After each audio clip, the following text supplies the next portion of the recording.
Pada tahun 1898, orang yang super unik lahir di Boston, Massachusetts. Namanya William James Sidis. Ayahnya, Boris, adalah psikolog yang terkenal, sementara ibunya, Sarah, adalah seorang dokter. Mereka menyadari putra mereka istimewa sejak dia masih kanak-kanak. Suatu hari, sang ibu melihat putranya menulis surat sebelum ulang tahun pertamanya. Kemudian, di hari lain, mereka melihat William membaca New York Times dengan saksama sambil memahami setiap katanya. Hal ini mungkin biasa saja, tapi usia William belum genap 2 tahun saat itu. Pasangan ini pun sadar bahwa putra mereka jenius. Mereka menghabiskan tabungan keluarga untuk membeli buku, peta, buku teks, dan kamus untuk mendukung putra mereka mencari wawasan baru. Saat William berusia 4 tahun, dia membaca teks asli literatur Homer. Saat berusia 6 tahun, dia mempelajari karya-karya Aristoteles. Pada usia 6 tahun juga, dia sudah merampungkan buku keempatnya. Salah satu buku ini bertemakan anatomi. Pada usia 8 tahun, William bicara dan menulis dengan fasih dalam bahasa Inggris, Latin, Perancis, Rusia, Ibrani, Turki, dan Armenia. Ini belum cukup baginya, dan dia membuat bahasa uniknya sendiri. Orang tuanya agak terkejut melihat kemampuan putra mereka. Mereka menyadari dia terlalu cerdas untuk sekolah biasa. Dia lebih pintar daripada semua guru dan siswa di sana. Pada usia 9 tahun, William dengan mudah menjawab semua ujian dan diterima di Harvard. Tapi sekolah itu tak mengizinkannya karena dia masih terlalu muda. Jadi, selama 2 tahun berikutnya, dia terus belajar di sekolah lamanya sampai bosan. Dia tidak berhenti menulis buku. Dia selesai menggarap sebuah novel, beberapa puisi dalam bahasa Prancis, dan susunan utopia yang luar biasa. Inilah yang membedakan William dari anak berbakat lainnya. Seorang pemuda jenius biasanya cuma belajar salah satu ilmu pengetahuan. Tapi pahlawan kita ini tertarik dan berhasil dalam beragam bidang pengetahuan. Matematika, astronomi, bahasa, politik, biologi, filsafat, dan masih banyak lagi. Akhirnya, William menginjak usia 11 tahun dan diizinkan belajar di Harvard. Semua mahasiswa dan dosen terkejut melihat siswa semuda William. Tapi yang paling penting, mereka terkejut dengan luas wawasannya. Beberapa orang mengaguminya, yang lain menganggapnya aneh. William belajar dengan baik di Harvard, melewati semua ujian dengan mudah dan bahkan menjadi pengajar di klub matematika. Topik yang dia bawakan adalah salah satu yang paling sulit dalam matematika, yaitu ruang 4 dimensi. Bukan cuma mahasiswa, tapi juga sekitar 100 profesor universitas menghadiri kelasnya. Bagi kebanyakan orang, kuliah ini terlalu berat. Tapi ada sedikit orang yang paham akan pembahasan William, kagum dengan pengetahuannya yang super jenius. Para profesor meyakini William akan menjadi astronom dan ahli matematika yang hebat. Dia mampu menjelajah dunia baru, membuat penemuan, menciptakan cara-cara baru untuk belajar astronomi. Dia mungkin akan menjadi ahli matematika terhebat di dunia. Sayangnya, pengetahuan tidak cukup untuk mencapai kesuksesan dalam hidup. William tidak punya teman di universitas. Banyak dari mereka tidak memahaminya dan tidak ingin berteman dengannya. William lulus dari Harvard saat berusia 16 tahun. Dia mencoba masuk ke dunia yang lebih besar dan menjalani kehidupan bahagia seutuhnya, tapi tidak bisa. Setelah Harvard, dia bekerja di sekolah lain di Texas.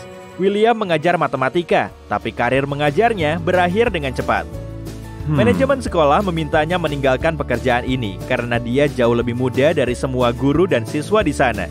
Orang-orang tidak suka melihat seorang pria muda belia mengajari mereka. Karena ini, William menjadi seorang bintang. Surat kabar menulis tentangnya dan wartawan mewawancarainya. Tapi William tidak tahan menjadi pusat perhatian. Jadi, dia memutuskan untuk bersembunyi dari semua orang yang mengenalnya dan menjalani gaya hidup yang tenang. Pada tahun-tahun berikutnya, William pindah dari satu kota ke kota lain dan hidup dengan nama berbeda agar tak ada yang menemukannya. Dia mendapat pekerjaan biasa seperti tukang bubut, tukang kunci, dan akuntan di perusahaan kecil dengan gaji kecil. Saat orang-orang mengenalinya, William pindah ke kota baru. Dia terus menulis buku. Dia menyelesaikan tulisan sebanyak 1.200 halaman tentang sejarah Amerika Serikat.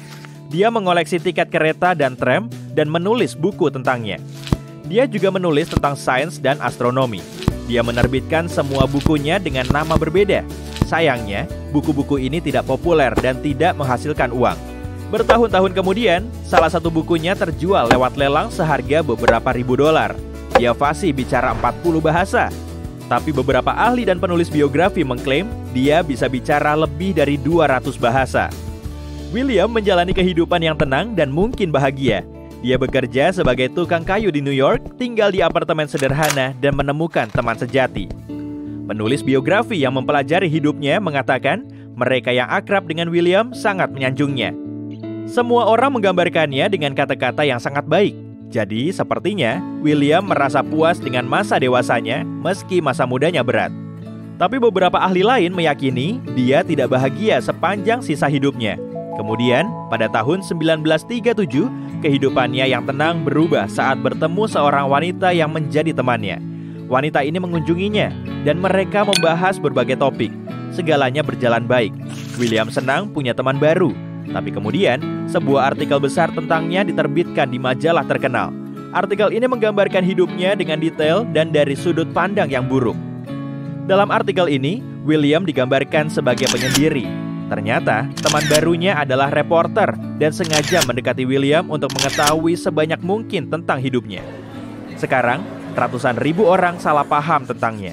William tak mau membiarkannya begitu saja dan memutuskan untuk menuntut majalah itu atas pelanggaran privasi. Tak lama, William kalah. Terlepas dari kehidupan tertutupnya, hakim menganggapnya sebagai figur publik. Dan tak salah jika orang banyak tahu soal kehidupan figur publik. Dia meninggalkan rumahnya dan bersembunyi lagi dari orang-orang. Tak ada yang tahu bagaimana kehidupannya selama beberapa tahun berikutnya. Pada tahun 1944, dia meninggal di usia 46 tahun. Dia tidak kaya saat itu dan bekerja sebagai pegawai kantoran. Dia tidak punya uang, tidak punya teman, tidak ada yang tahu bagaimana kondisinya di tahun-tahun terakhirnya. Hampir tidak ada seorang pun yang memahaminya di sepanjang hidupnya. Entah kesuksesan seperti apa yang mungkin dia raih jika orang-orang lebih baik kepadanya. Sepanjang hidupnya, William menjalani beberapa tes IQ. Hasil tesnya pun selalu membuktikan bahwa dia jenius. Albert Einstein punya IQ 160, Leonardo da Vinci 180, Isaac Newton 190. Sementara IQ William Sidis berkisar antara 250 sampai 300. Mungkin dia adalah orang paling cerdas dalam sejarah. Kehidupan banyak orang pintar membuktikan bahwa punya IQ tinggi tidak pernah cukup. Kecerdasan tinggi tidak menjamin kesuksesan. Kita juga wajib punya kecerdasan sosial, yaitu pemahaman untuk berperilaku di depan umum. Bagaimana cara berbicara dengan baik, dan bagaimana cara menyenangkan orang lain. Banyak orang bisa melukis gambar yang sangat indah, tapi tidak tahu cara menampilkannya dengan tepat. Akibatnya, karya seni mereka dapat dianggap norak sepanjang hidupnya. Seorang pemain biola yang tidak bisa menawar bayaran konser tinggi akan berakhir di jalanan seumur hidupnya. Kemampuan untuk menjadi artis dan menjual keterampilanmu juga merupakan bakat yang penting. Banyak orang cerdas adalah penyendiri dan punya kualitas hidup yang buruk karena tidak mampu menyatu dengan sekitarnya. Terkadang orang cerdas paham soal rekayasa genetika, tapi tidak tahu cara berperilaku di pesta. Orang-orang jahat sering memanfaatkan orang pintar untuk tujuan yang egois dan menipu mereka. Di sisi lain, beberapa orang yang tidak begitu pintar atau berwawasan sempit mendapatkan jabatan tinggi, menjadi terkenal, dan meraih sukses berkat kecerdasan sosial dan kerja kerasnya. Kita di desa Turfield, Inggris.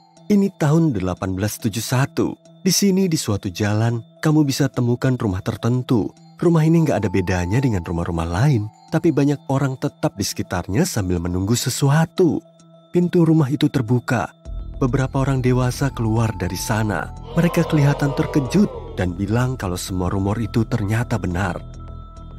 Wanita itu keluar ke teras dan minta beberapa orang lagi masuk, dan kamu salah satu dari mereka. Kamu masuk ke kamar dan terlihat seorang gadis berumur 11 tahun tidur di ranjang. Dia kelihatan pucat dan kurus. Meskipun orang-orang mengobrol dengan keras di kamar itu, gadis itu nggak terbangun. Ibunya bilang dia sudah tidur selama 6 bulan. Kamu tinggalkan kamar itu dan beberapa orang berikutnya masuk untuk melihat gadis yang tidur itu dengan mata kepala sendiri. Ini kisah tentang tidur paling berkepanjangan dalam sejarah. Rekor ini dipegang oleh seorang gadis bernama Ellen Sadler yang tidur selama 9 tahun. Dia lahir dalam sebuah keluarga besar di desa Turville, Inggris, di paruh kedua abad ke-19. Ellen adalah anak ke-12. Orang tuanya nggak kaya dan mereka bekerja keras untuk memenuhi kebutuhan keluarga. Mereka ajari anak-anak untuk membantu mereka sejak usia dini, dan Ellen tak terkecuali. Menginjak umur 11 tahun, dia meninggalkan rumah untuk bekerja sebagai pengasuh anak di kota terdekat. Ketika jauh dari keluarganya dan dikelilingi orang asing itulah, Ellen mulai merasa nggak sehat. Dia menderita sakit kepala, nggak nyaman, dan merasa kantuk tertentu. Gejala ini menjadi begitu parah hingga gadis ini nggak bisa bekerja dengan baik.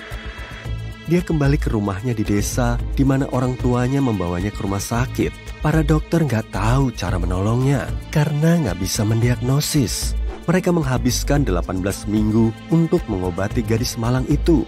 Hasilnya, meskipun belum sembuh, Ellen dibawa pulang dari rumah sakit. Setelah kembali ke rumah, dia menderita sakit kepala dan rasa kantuk parah. Ellen Sadler merasa makin parah. Lalu, suatu hari, dia berbaring dengan tenang di ranjangnya dan tertidur. Ellen baru bangun setelah 9 tahun. Selama itu, ibunya yang merawatnya.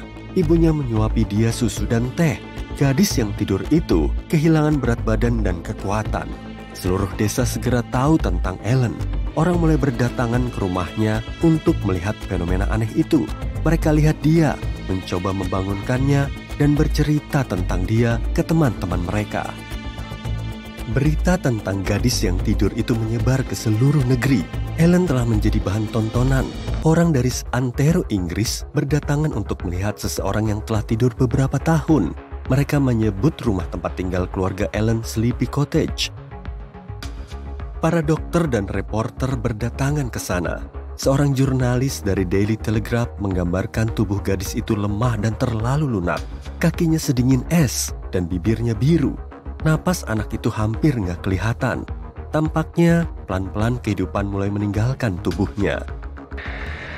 Keluarga gadis itu menggalang dana untuk perawatan putri mereka. Karena itu, banyak orang mengira ini cuma pertunjukan. Karena alasan tertentu, ibu si gadis gak mengizinkan dokter tinggal bersama Ellen dalam waktu lama. Sebagian orang bilang kalau ibunya memberinya pil tidur tiap hari agar dia gak terbangun. Dan seseorang mengaku kalau dia pernah bertemu seorang gadis yang tak sadarkan diri duduk di dekat jendela. Ibu dari gadis itu juga menolak tawaran dokter untuk mengadakan pemeriksaan medis di sebuah rumah sakit di London. Kita nggak mungkin menemukan seluruh kebenaran tentang dia karena nggak ada diagnosis resmi dari dokter. Ada kemungkinan gadis itu mengalami koma atau menderita penyakit lain yang belum dikenal sains di abad ke-19. Bisa jadi ini gangguan tidur kronis di mana seseorang mengalami serangan kantuk tak terkendali.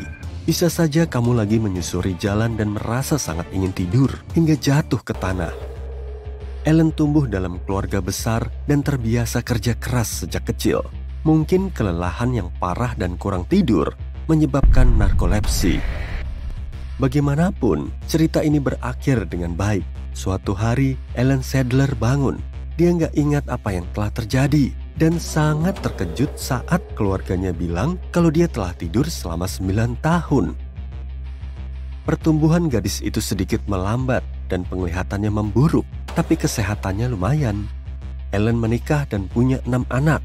Tahun 1911, di usia sekitar 50, Ellen meninggal.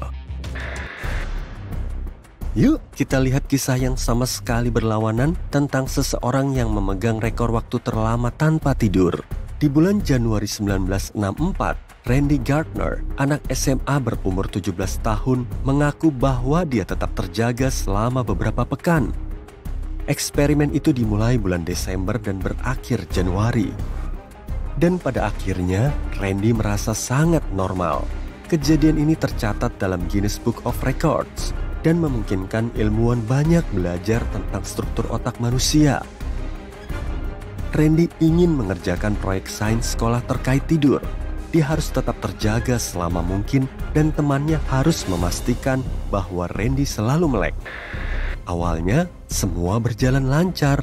teman Randy menyimpan buku harian di mana dia mencatat berbagai perubahan terkecil dalam tubuh Randy. Randy bertahan dengan mudah pada 2 hari pertama. Dia selalu berdiri dan gak pergi ke tempat tidur. Setelah 3 hari, kemampuan kognitif dan sensoriknya mulai menurun. Di hari keempat, Randy merasa sakit. Dia berjalan di rumah dan mencium jeruk-jerukan. Bau lemon dan jeruk membantunya mengatasi kondisi buruk ini. Di siang hari, Randy main bola basket dan pergi bowling dengan teman-temannya. Malam hari membosankan, sebab anak-anak itu nggak tahu harus apa, tapi Randy tetap nggak tidur. Seminggu berlalu, dan Randy menunjukkan hasil permainan bola basket yang sangat bagus. Kemampuan fisiknya belum berubah, bicaranya jelas dan logis. Sampai saat ini, berita di seluruh negeri membahas tentang Randy dan eksperimennya. Randy menjadi selebritas. Dan ini juga membantunya tetap terjaga. Sejumlah ilmuwan mengunjungi Randy. Dengan bantuan soal matematika, mereka menguji kemampuan intelektualnya. Dan di sini, dia menunjukkan hasil yang buruk. Dia sedang memecahkan soal matematika, tapi kemudian lupa apa yang sedang terjadi dan apa yang sedang dilakukan. Ilmuwan memindai otaknya dan mencatat data aktivitasnya. Lalu 8 Januari 1964 jam 2, Randy memecahkan rekor waktu tanpa tidur sebelumnya. Dia terjaga selama 264 jam. Ilmuwan memasang sejumlah elektroda di kepalanya saat dia tertidur dan mengamati aktivitas otaknya. Randy bangun setelah beberapa jam tidur nyenyak untuk pergi ke toilet. Lalu dia berbaring di ranjang lagi dan baru bangun setelah 14 jam. Dia pergi sekolah dengan suasana hati yang baik. Semua orang terkejut. Sepertinya eksperimen otak berat ini gak ada konsekuensi negatifnya. Randy terus belajar seperti sebelumnya, main basket, dan menghabiskan waktu dengan teman-temannya. Ilmuwan mempelajari hasil penelitian otak dan menemukan bahwa selama ini otak Randy melakukan tidur ringan. Ini disebut tidur mikro. Dan yang menarik, orang yang mengalaminya mungkin gak merasa bahwa secara teknis sebenarnya dia sedang tidur. Beberapa tahun berlalu, semua orang sudah lupa dengan rekor ini. Randy tumbuh dewasa. Suatu hari, seorang reporter ingat eksperimen Randy dan mewawancarainya. Randy mengakui bahwa eksperimen itu gak berlalu tanpa meninggalkan jejak. Selama bertahun-tahun, Randy mengalami insomnia berat. Ini membuatnya senewan. Dia menghabiskan banyak waktu dan tenaga untuk mengatasi penyakit ini. Syukurlah dia berhasil menyesuaikan pola tidurnya. Randy tidur 6 jam sehari, jumlah yang mencukupi. Mengulang eksperimen ini adalah ide buruk. 2 hari tanpa tidur saja sudah menimbulkan stres berat pada tubuhmu. Selama ribuan tahun, manusia telah bertahan melalui kelaparan dan kondisi kerja kompleks. Jantung kita terlatih menjalani beban berat dan tubuh kita bisa bertahan melalui situasi sulit. Tetapi tubuh kita belum pernah mengalami kurang tidur sepanjang sejarah manusia. Evolusi belum mengajari kita untuk bertahan tanpa tidur tanpa konsekuensi. Itu sebabnya hal tersebut buruk bagi kesehatan kita. Kamu sangat mencintai dirimu dan yakin akan keindahanmu. Kamu percaya dirimu lebih cantik, lebih cerdas, dan lebih menawan dibanding orang lain. Kamu yang terbaik deh pokoknya. Satu-satunya orang yang kamu pandang penuh cinta adalah bayanganmu sendiri di cermin. Nah, selamat. Mungkin kamu mengidap narsisme. Kata yang menggambarkan kondisi ini sudah muncul sejak zaman dahulu kala. Menurut mitologi Yunani, orang yang bernama Narcissus adalah orang yang berkarakter menarik. Kisahnya bisa mengajarkan bahwa kecintaan berlebihan terhadap diri sendiri bisa bikin banyak masalah. Ada alasan kenapa orang bersikap narsis. Tapi sebelum itu, mari kita lihat lebih lanjut soal mitos ini. Jadi, kisah Narcissus ini ada beberapa versi. Dia adalah anak dari sepasang makhluk mitologi. Begitu Narcissus lahir, ada seorang peramal berkata, "Anak kalian akan tetap hidup sampai tiba saatnya dia melihat dirinya sendiri." Jadi, mereka membuang semua cermin dan benda yang memantulkan bayangan dari rumah.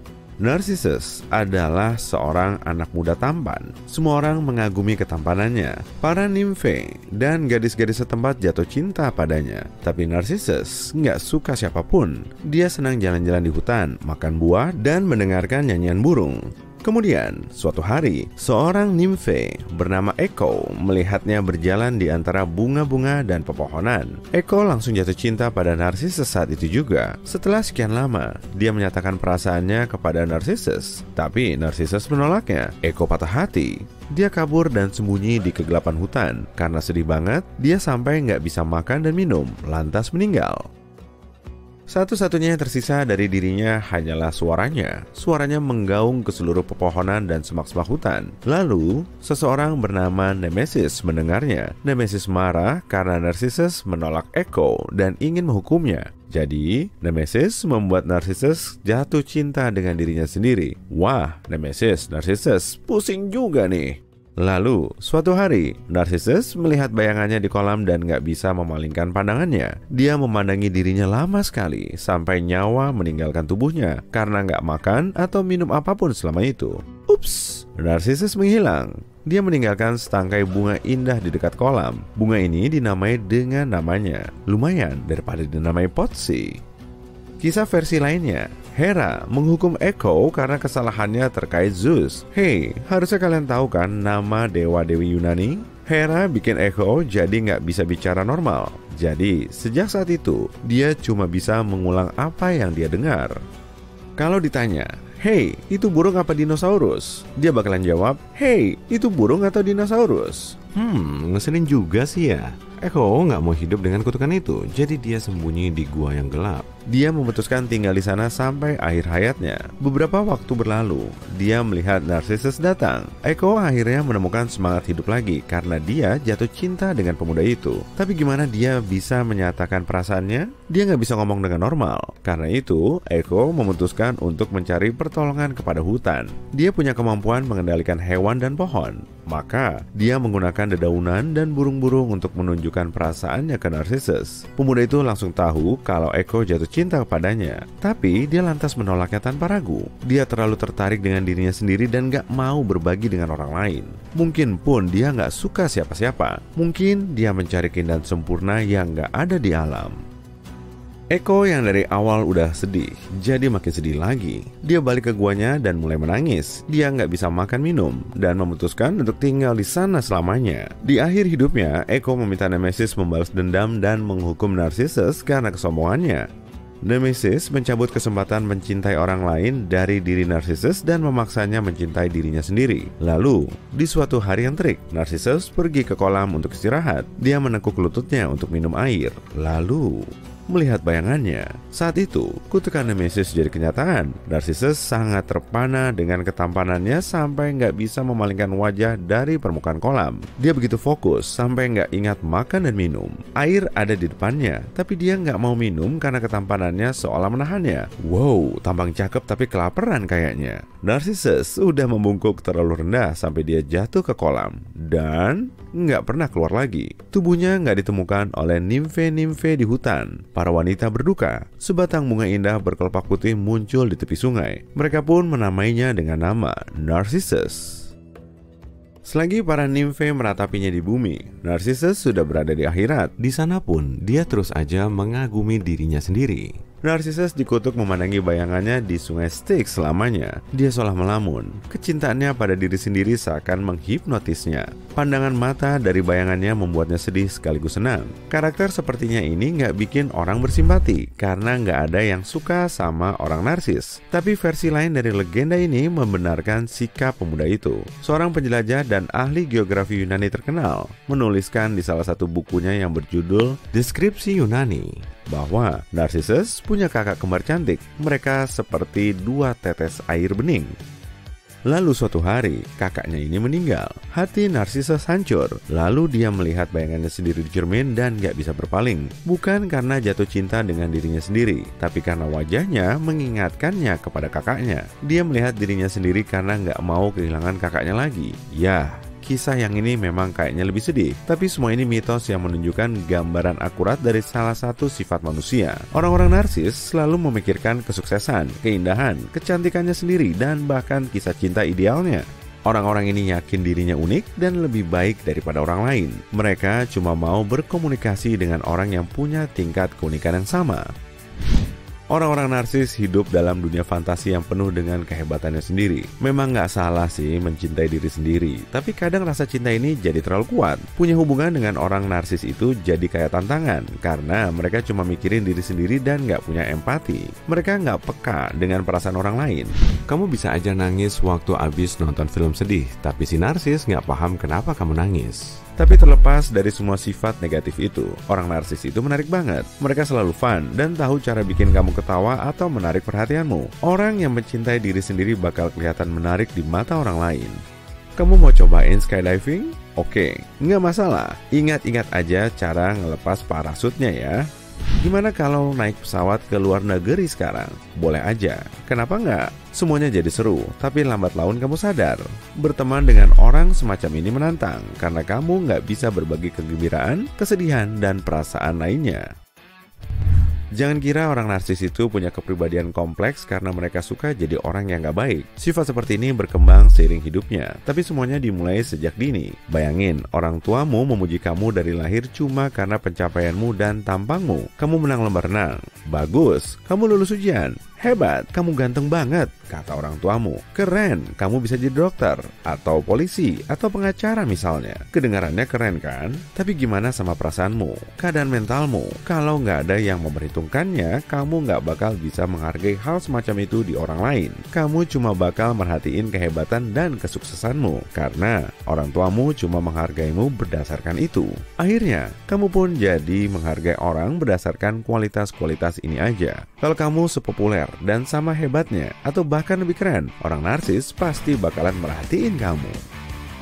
Mungkin orang tua narsisus begitu kagum sama ketampanannya sampai-sampai mereka lupa dengan mentalnya. Manusia butuh dukungan untuk keadaan dan emosi mentalnya supaya nggak merasa kosong. Orang narsis berusaha mengisinya dengan rasa kagum dan pujian, tapi itu nggak bisa menggantikan rasa cinta. Makanya orang narsis banyak yang menderita secara batin.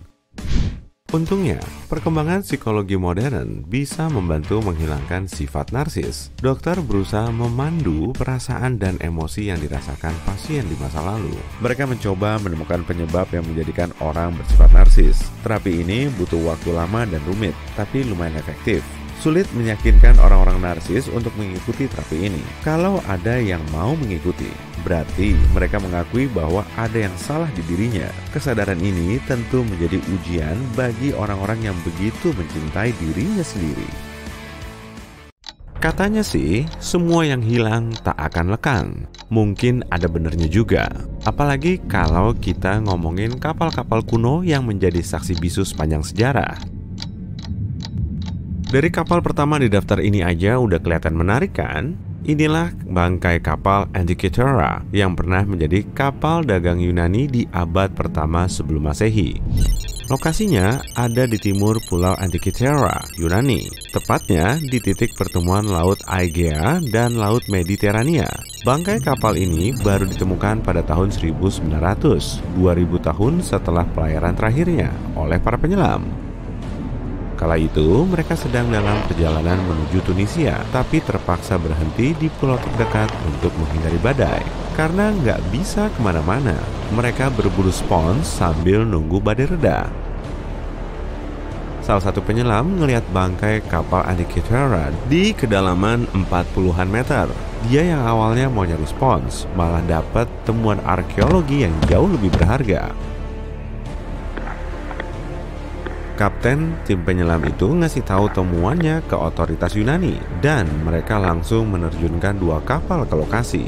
Operasi pengangkatan bangkai kapal Antikythera berjalan lancar. Kemudian temuannya disimpan di Museum Arkeologi Nasional Yunani di Athena.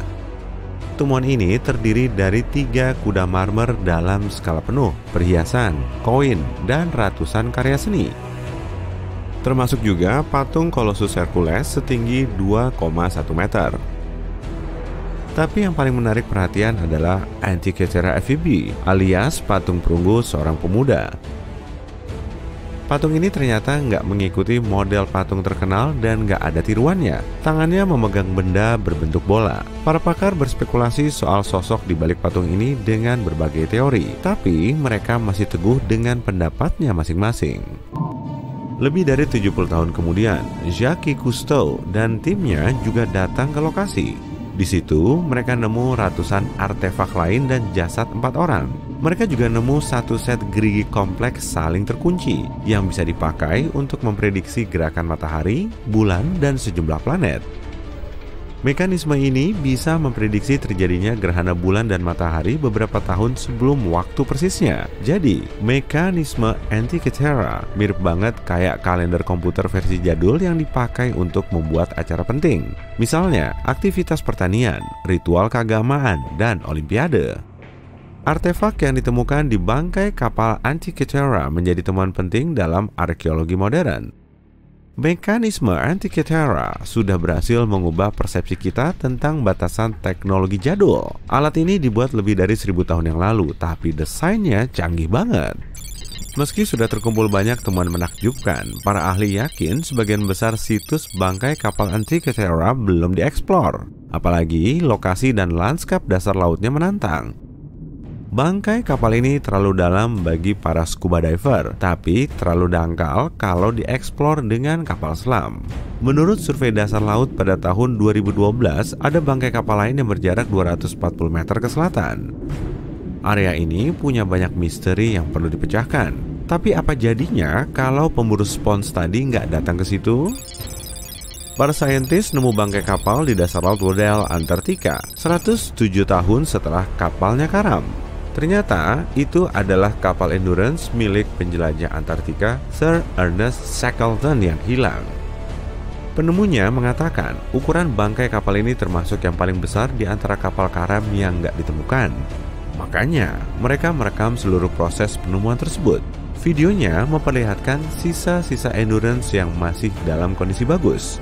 Meski kapal ini karam di kedalaman 3 km selama lebih dari seabad, kondisinya kayak belum lama terendam air. Menurut cerita, kapal ini hancur oleh terjangan es lalu tenggelam pada tahun 1915. Jadi, Shackleton dan awaknya harus menjauh dari kapal dengan skoci kecil. Sejak saat itu, kisah mereka berkisar seputar survival. Shackleton berhasil nyelamatin awaknya dan kapal mereka tenggelam. Kisah ini memang heroik ya, tapi kenapa para saintis menganggap Endurance sebagai kapal bersejarah? Jadi, ekspedisi Trans-Antartika Shackleton direncanakan akan menempuh penyeberangan darat pertamanya melewati Antartika. Para awak memang terjebak dalam es, tapi mereka punya misi penting. Proses penemuan bangkai kapal ini juga sangat menantang. Laut Weddell sering diselimuti lapisan es tebal, dan es inilah yang menenggelamkan Endurance. Lokasi persis bangkai kapal ini sulit dijangkau, apalagi diteliti. Para ahli dari tim ekspedisi modern memprediksi momen saat es laut Antartika mencapai batas terendah dengan citra satelit. Mereka tahu cuacanya sedang bersahabat, jadi mereka segera memulai ekspedisi.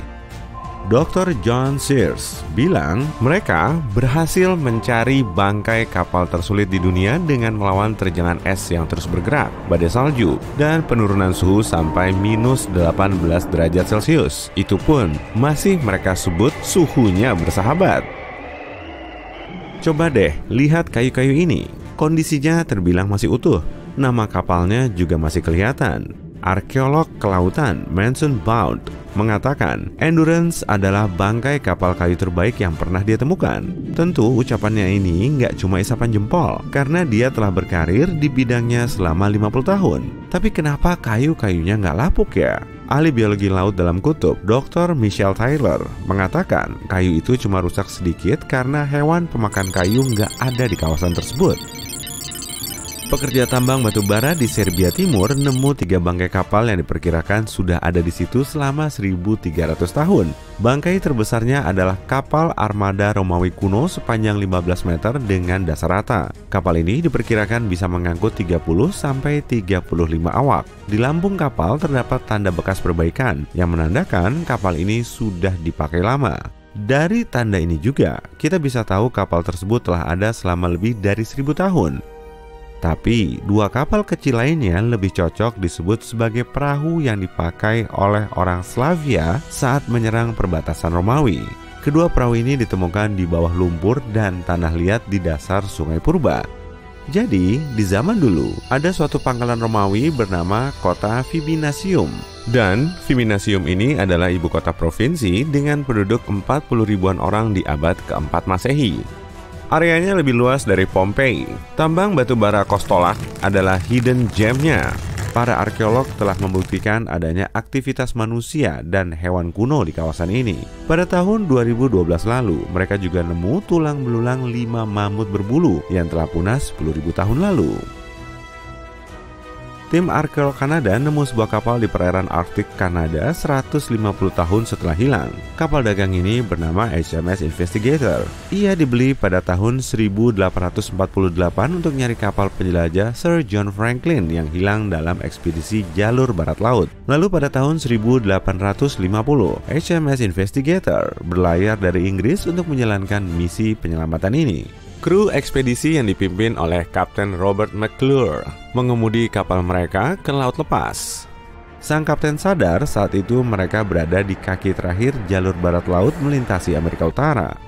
Tapi sebelum memasuki Laut Beaufort, kapal seberat 122 ton ini terjebak dalam lapisan es tebal. Para awak kapal akhirnya berdiam di Selat Prince of Wales sepanjang musim dingin. Memasuki musim panas, McClure mencoba berlayar lagi ke ujung jalur, tapi lagi-lagi terhalang oleh es. Jadi, para awak harus meninggalkan kapal. Lalu, McClure membawa mereka memasuki Teluk Mersey. Dan di sana, mereka harus menetap sampai tahun 1853 saat HMS Resolute datang menolong. Kru sebanyak 60 orang itu harus melewati 3 musim dingin di Laut Arktik tanpa tahu nasib mereka. Beberapa saat kemudian, kapal mereka ditemukan dalam posisi tegak di bawah air pada kedalaman 11 meter. Dan kondisinya masih sangat bagus. Air Laut Arktik ternyata bisa menghambat kerusakan geladak luar kapal. Bentuk kapal dan kayunya juga bisa dilihat dengan jelas. Selain itu, arkeolog telah menemukan artefak yang ditinggalkan pelaut di daratan. Mereka membongkar semua muatan sebelum meninggalkan Investigator. Makam 3 pelaut dan 1 bangkai kapal Angkatan Laut Inggris juga ditemukan di area ini. Kira-kira temuan apa lagi ya yang bisa mereka singkap? Kamu tahu gimana rasanya berusaha memecahkan misteri sepanjang hidupmu? Enggak? Nah, Detektif Anderson tahu. Selama hampir 30 tahun bekerja untuk polisi, dia telah memecahkan banyak teka-teki, menangkap ratusan perampok, dan menyelamatkan ratusan nyawa. Dalam catatannya, ada sejumlah besar kasus yang telah dipecahkan dengan sukses. Pada usia 25, dia menangkap pencuri yang mengubah wajahnya dengan operasi plastik sekali setahun. Ketika Anderson berusia 30, banyak tahanan meloloskan diri dari berbagai penjara di seluruh dunia. Detektif itu sukses memecahkan kasus ini. Pada usia 38, dia menemukan pangkalan rahasia suatu ordo terlarang di mulut gunung berapi. Sampai usia 50-an, dia berhasil menjelaskan semua hal yang paling gak bisa dijelaskan di dunia. Tapi ada sesuatu yang gak bisa dipecahkannya. 2 misteri dari tahun 50-an, kasus pesawat yang hilang. Selama bertahun-tahun, Anderson mempelajari semua detail teka-teki ini. Sayangnya, saat cerita ini dimulai, dia masih terlalu muda. Yang dia miliki cuma dugaan dan catatan. Tapi baru-baru ini, suatu pikiran tiba-tiba menghampirinya. Untuk pertama kali dalam bertahun-tahun, dia merasa akhirnya bisa memecahkan misteri ini. Tapi untuk itu, dia harus menyelami cerita ini lagi. Jadi, dia membuka lemari dan membaca 2 majalah tua berisi artikel mendetail tentang insiden ini. Yang pertama terjadi di musim panas tahun 1955. 1 Juli, penerbangan Pan Am 914 akan berangkat dari Bandara New York dengan 61 penumpang. Pesawatnya model Douglas DC-4, nggak seperti pesawat modern. Pesawat ini memakai baling-baling raksasa, bukan turbin. Jadi, semua penumpang memakai sabuk pengaman. Pesawat melaju di landasan pacu, menambah kecepatan, dan lepas landas. Pesawat naik ke angkasa dan hilang dari pandangan. Tujuannya ke Florida. Lama penerbangan harusnya 3 jam. Layanan dispatcher mengamati pesawat di radar mereka ketika tiba-tiba Pan Am 914 lenyap. Operator mencoba menghubungi pilot, tapi nggak ada respons. New York melaporkan ini ke Florida. Mereka bilang juga nggak bisa melihat pesawat itu. Biasanya, para pilot mengontak lewat radio jika pesawat menabrak atau memasuki badai. Tapi kali ini, nihil. Setelah beberapa kali upaya untuk menghubungi gagal, mereka memberangkatkan operasi pencarian besar-besaran. Komunikasi dengan pesawat itu terganggu saat pesawat terbang di atas Samudra Atlantik. Karena itu, maskapai harus mengakui bahwa pesawat jatuh ke air. Tapi versi ini nggak punya bukti. Jika pesawat jatuh dengan cara itu, penyelamat akan menemukan puing-puing yang terapung. Beberapa bagian dari kabin atau bagasi akan sampai di permukaan. Kali ini, para penyelamat nggak menemukan apapun. Pesawat nggak mengirim sinyal bahaya dan nggak meninggalkan jejak kecelakaan apapun. Sepertinya, pesawat menguap begitu saja. Orang melupakan bencana ini selama 37 tahun. Kemudian, sesuatu yang ganjil terjadi. 1992, Venezuela, Bandara Caracas. Menara pengawas menerima sinyal ada pesawat tak dikenal mendekati mereka. Ini aneh, sebab nggak seharusnya pesawat itu berada di sana. Saat itu, nggak ada jadwal penerbangan. Pesawat itu mendarat. Petugas dispatcher dan staf bandara lain menyadari ada yang salah di sini. Pesawat itu tampak tua dengan baling-baling besar, alih-alih turbin. Setelah mendarat, pilot mengontak bandara. "Kami di mana?" Petugas dispatcher meminta pilot mengidentifikasi diri. Beberapa detik kemudian, dia menerima jawaban. "Kami Pan Am, penerbangan 914, berangkat dari New York ke Florida dengan 4 orang kru dan 57 penumpang." Petugas dispatcher nggak tahu apa yang harus dilakukan. Dia dan staf bandara mengenali pesawat macam apa yang mereka lihat. Apa yang dilakukan pesawat ini setelah 37 tahun dan hampir 1995 km jauhnya dari destinasinya? Setelah beberapa detik, dispatcher yang terkejut itu menyalakan mikrofon dan bilang, "Sekarang 9 September 1992, kalian tahu itu?" Jeda panjang mengikuti. Lalu pilot merespons panik. "Oh tidak, Jimmy, di mana kita? Tidak, jauh, ayo pergi sekarang." Staf bandara melihat pilot itu melambaikan tangan dengan takut melalui kaca. Lalu, dia menyalakan mesin dan menjalankan pesawat di landasan pacu. Pan Am 914 menambah kecepatan dan lepas landas. Dispatcher mencoba menghentikannya, tapi pilot nggak merespons. Pesawat lenyap di angkasa, dan tak ada orang lain yang mendengar kabarnya sejak hari itu. Detektif Anderson selesai membaca artikel tersebut. Dia mengernyit dan memandang keluar jendela. Tetes-tetes air hujan menerpa kaca. Badai di luar dengan sempurna menggambarkan yang terjadi di benaknya saat itu. Tampaknya dia tahu apa yang terjadi dengan pesawat itu. Semua petunjuk ada di sana, tepat di depan matanya. Tapi agar tahu pasti, Anderson harus meneliti kasus berikutnya. Ini artikel lain yang berasal dari tahun 1989. Kejadiannya tahun 1954. Santiago Airlines penerbangan 513 lepas landas dari bandara Jerman Barat. Pesawat itu harusnya mendarat di Brasil dalam 18 jam. Ada 88 penumpang dan 4 kru di pesawat. Pesawat bersembunyi di balik awan dan lenyap dari semua radar. Pengawas lalu lintas udara mencoba mengontak para pilot tapi tidak ada respons. 18 jam kemudian, mereka menghubungi bandara di Brasil. Para dispatcher tidak bisa mengonfirmasi pendaratan pesawat dan juga tidak bisa mengontak para pilot. Operasi pencarian berlangsung beberapa bulan, tapi mereka nggak menemukan apapun. Persis seperti kasus Pan Am 914. Pesawat itu lenyap dari radar ketika terbang di atas Samudra Atlantik. 2 tahun kemudian, operasi pencarian berhenti dan Santiago Airlines menghentikan aktivitasnya. 12 Oktober 1989, pengawas bandara di Brasil melihat pesawat penumpang yang tiba-tiba muncul di radar mereka. Pesawat itu nggak menjawab pertanyaan staf bandara dan cuma berputar di atas pangkalan udara itu. Setelah beberapa menit, pesawat itu mendarat dan tak terjadi apapun. Tak seorang pun membuka pintu pesawat. Para penumpang nggak keluar. Para pilot nggak merespons. Pesawat dalam kondisi sempurna. Salah satu petugas dispatcher tahu ini Santiago Airlines penerbangan 513 yang lenyap dan dianggap hilang selama 35 tahun. Staf bandara mendekati pesawat dan membuka pintu-pintunya. Yang mereka lihat di sana menakutkan. Para polisi, staf pabean, dokter, detektif, dan anggota staf bandara lain berkumpul di sekeliling pesawat. Nggak ada yang tahu apa yang harus dilakukan berikutnya. Di atas pesawat, nggak ada manusia hidup yang bisa menyampaikan kebenaran. Pesawat itu lenyap tahun 1954 dan muncul 35 tahun kemudian dalam kondisi sempurna tanpa kerusakan apapun. Tak seorang pun memahami apa yang terjadi. Detektif Anderson melihat kedua cerita itu sangat mirip. Pan Am 914 menghilang tahun 1955. Santiago Airlines lenyap tahun 1954. Selisihnya hampir 1 tahun.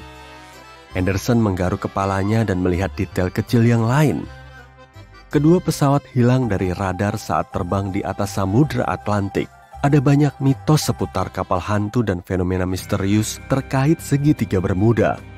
Detektif Anderson tahu cerita ini, tapi kedua pesawat hilang ini membuatnya bingung.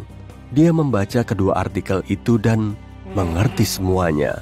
Tepat, solusinya di sana, di depan matanya. Kedua cerita itu ditulis di surat kabar yang sama. Sebenarnya, nggak ada dispatcher yang berkomunikasi dengan kedua pesawat itu. Nggak ada yang diketahui seputar penumpang. Tak satu pun surat kabar kecuali koran ini yang memuat berita kedua pesawat hilang itu. Sepertinya mereka cuma mengambil cerita yang sama dan mengganti tanggal, lokasi, dan nama penerbangannya. Ya, kasus terpecahkan. Semua itu berita bohong. Hujan reda. Detektif Anderson menatap keluar jendela dan mendengar bunyi kereta lewat. Dia ingat cerita ganjil dan bohong yang lain. Kisah kereta hantu ini terjadi di Italia tahun 1911. 100 penumpang naik kereta milik perusahaan kereta Zanetti. Kereta ini berjalan melintasi area bergunung-gunung yang indah, memasuki terowongan gunung dan menghilang. Tak ada yang melihat kereta tersebut sejak saat itu. Semua penumpang hilang, tapi nggak lama mereka muncul di masa lalu. Ada catatan yang berasal dari tahun 1845. Seorang dokter tak dikenal dari Mexico City menulis tentang 100 orang Italia yang muncul di kota itu entah dari mana. Mereka semua berpakaian aneh dan membicarakan kereta misterius. Ini cerita yang sepenuhnya dibuat-buat. Nggak ada bukti atau catatan tentang kereta ini dan orang-orang yang memasuki masa lalu. Bunyi keras menyela pikirannya. Detektif Anderson mengangkat telepon. Dengan tenang, dia mendengarkan orang di seberang sana. Semenit kemudian, dia menjawab, "Ya." Detektif meletakkan telepon. Ini misteri baru baginya. Di Gurun Sahara, penduduk lokal melihat kapal besar yang hilang di Pasifik Selatan 27 tahun lalu. Nggak ada kru, barang muatan, dan bendera di kapal itu. Nggak ada yang tahu kenapa kapal itu muncul di tengah pasir. Tapi lumpur basah terbentuk di sekitarnya karena kelembaban. Kelihatannya kapal itu diteleportasikan ke sana dari air. Sempurna. Kali ini nggak ada berita bohong. Detektif Anderson memakai topi dan meninggalkan kantornya. Tapi cerita ini untuk video lain.